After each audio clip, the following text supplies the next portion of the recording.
Just wear a life jacket. You'll be good. Did anybody else see the trailer for Dunkirk, the Christopher Nolan World War II movie that's coming out soonish? I did. I think that's. I was left disappointed and underwhelmed, and had a very strong meh. You picked the wrong World War II story to make a movie about kind of feeling afterwards. So I don't want to offend any Brits or Frenchmen right now, but I think the correct history of the event was that France is capitulating. Hitler's troops are coming in. There's really no more centralized French command. It's just a few French generals taking what troops are under their command and trying to hold off the Germans. Meanwhile, 500,000 British are trying to get back home because they see that their invasion isn't going to work and they got to regroup because the Blitzkrieg is fucking coming their way. There's 500,000 men on this beach and they just get picked off for days like fish in a barrel from aircraft and stuff. It's a real downer of a movie about the Allies losing early in the war and losing badly. I don't want to see that. And maybe that's very nationalist of me, and I should be okay with that. But it's like if the let's Russians watch the Marines on Wake Island holding out into the last man. Let's watch that one. That'd be much more fun and inspirational and a better movie. I love Nolan. I love World War II movies, but these people who are like, this is our generation Saving Private Ryan, you're a dumbass. Well, yeah, Saving Private Ryan is one of my all-time favorite movies, certainly war movies, and I have high hopes for Dunkirk because I do, like you, I believe in Christopher Nolan. I think he's as a great filmmaker. Part of me thinks it was just a bad trailer. Like, part of me thinks that it was just not a very good trailer, and I'm waiting for the second one. Yeah, but usually his trailers are knockout. Usually Interstellar trailer blew me away. I was like, fuck, I don't care where I've got to go. I'm going to watch that shit in 70 millimeter, and I did. And this time around again, he's shooting in 35 millimeter and 70 millimeter. So I will of course watch this thing on a 70 millimeter projector. But man, I got low hopes going into it. I feel like it's going to be a real downer. Like one of the scenes is an American like taking off his gear and walking into the waves to kill himself. Because they're in such a terrible situation. It's like, Jesus Christ, you couldn't at least he's doing? Yeah, that was a British soldier, wasn't it?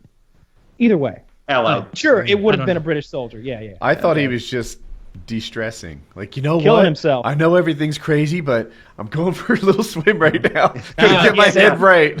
That's what I thought was happening. Kyle, let Woody have his innocent delusions. We'll let him believe that. Okay? I'm like, he's not hurting anybody. It is a good time for a swim. I'd have done the same. Woody's like, I forgot his board. That's a good surf right there. Maybe the others are maybe it's gonna be like a beach party, and they're all gonna have a good time. Woody's gonna lose the team. Woody screaming from the beach. You've got your boots on. Yeah, I didn't know why he had his clothes on.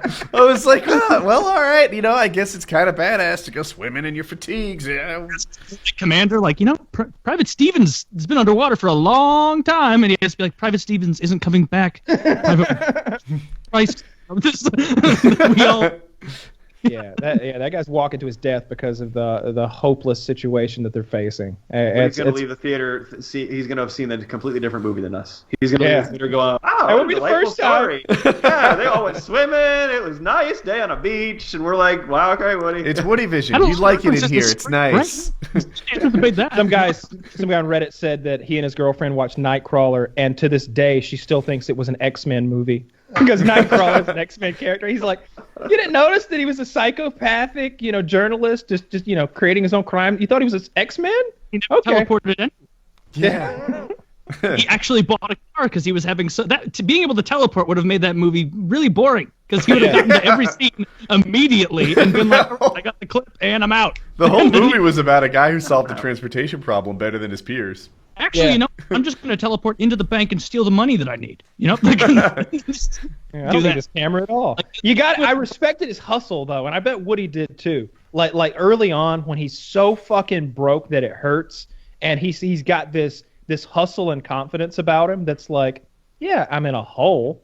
That's why I'm digging myself out. That's what I'm doing. And he was so forward thinking, despite the fact that he's a sociopath and he's willing to kill and do anything. Really, everyone else, their lives have zero value to this guy. It's all about him.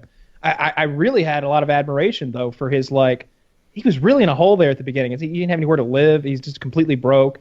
But he still was it was like a fake it till you make it kind of mentality with this psychopath. Gotta admire the hustle, undoubtedly. I really liked that movie. to say like a final thing on Dunkirk, I think the reason that people it's hard to make a World War II movie because everybody immediately thinks to I'm maybe not hard by semantics. I don't know. I was thinking that it's hard because it's compared. You immediately compare it to things like Band of Brothers, Saving Private Ryan, and it is really, really hard to hold up to Saving Private Ryan or Band of